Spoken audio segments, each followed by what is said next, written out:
I caught up with Heisman Trophy winner and former Pro Bowl quarterback Doug Flutie recently for a satellite interview. Flutie's a college football analyst now. I asked him about Johnny Manziel and plenty more. So we talked for about 5 minutes. Here's our conversation. All right, Doug, we'll get you started on this. Why is this Journey to Comfort campaign such a good fit for you? I think it just it epitomizes what I stand for and what's going on in my life. It's all about a transition from football to fatherhood and taking on responsibility, but also just being comfortable with who you are, comfortable in your own skin. It's coaching my daughter's soccer team. The commercials that are on, you can go to dovemencare.com. The commercials that we've done, coaching my daughter's soccer team, playing with my younger brother, all that kind of stuff that was a lot more important to me. And you also started the Doug Flutie Jr. Foundation for your son who's dealing with autism, as you guys are as well. Talk about how important that is for you in your life and how rewarding your work has been with that organization. That's become a big part of our life. That's become the big part of our life over the last 13 years we've had the foundation. We've raised over $14 million, do a lot of services for children with autism, for their families, to take some of the burden off the families, and we feel like it's Dougie's legacy, and that's just been such a big part of our lives, and it's something obviously near and dear to us. And now another part of your life is being a college football analyst. There's a guy from this area, Johnny Manziel. You might have heard of him throwing the ball around over at Texas A&M. How impressed have you been with that young man? I love him. I mean, Hines Ward and I are sitting at the desk, and Hines goes, "Flute, look," and we're watching the replay and the highlight. Johnny does a jump pass, pump fakes, hits the ground, jumps again, throws a touchdown pass. And I go, Hines was saying he looks just like me as far as some of the things he was doing. I go, and I started looking at this. He does a lot of the same little moves to get out of trouble in the pocket. He's got the understanding of staying behind the line of scrimmage and buying time and hitting the big play. He has a lot more speed than I ever had as far as taking it north and south and going 70 yards for a touchdown. I love watching him play. Exciting. He has that mentality of never giving up on a play, which sometimes gets him into trouble. But it's been phenomenal. I love watching him play.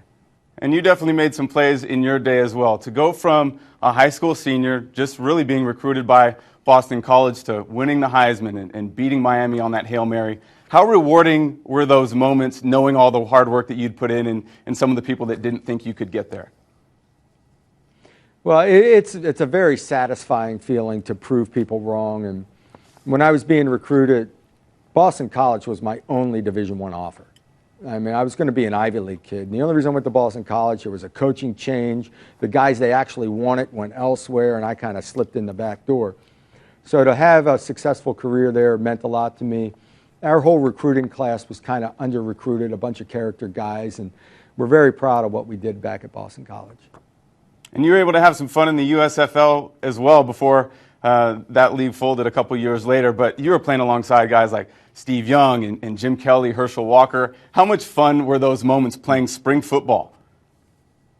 I'll tell you, it was a great league. It really was. The year after the USFL folded up, 15 USFL players went to the NFL Pro Bowl the next year. Guys like Reggie White, as you said, Steve Young, Jim Kelly, a ton of receivers. I had Maurice Carthon and Herschel Walker in the backfield, 2 Pro Bowlers in the NFL. It was a great football league, and it's a shame it didn't last. And your former head coach in the NFL, Wade Phillips, now doing great things as a defensive coordinator for the Texans. Have you been able to watch Wade and what he's been able to do down there in Houston?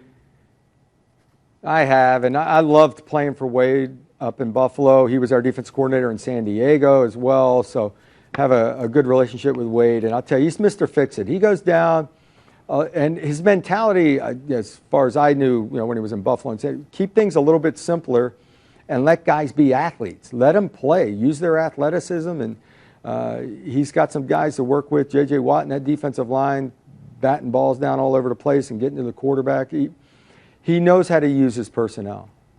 We'll get you out of here on this. You're a drummer for the Flutie Brothers Band.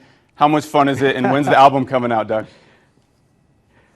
We put an album out a while back, but we haven't done any studio stuff in about 15 years. But We get out, we play, we have fun. We'll be at Super Bowl again this year. We do some corporate stuff, some stuff for the NFL. That has been a fun run because I've had the opportunity to play with a lot of big-time musicians, and you don't get beat up and you don't lose. Doug, really appreciate your time, and send us over some Flutie Flakes when you get a chance. Take care. You got it.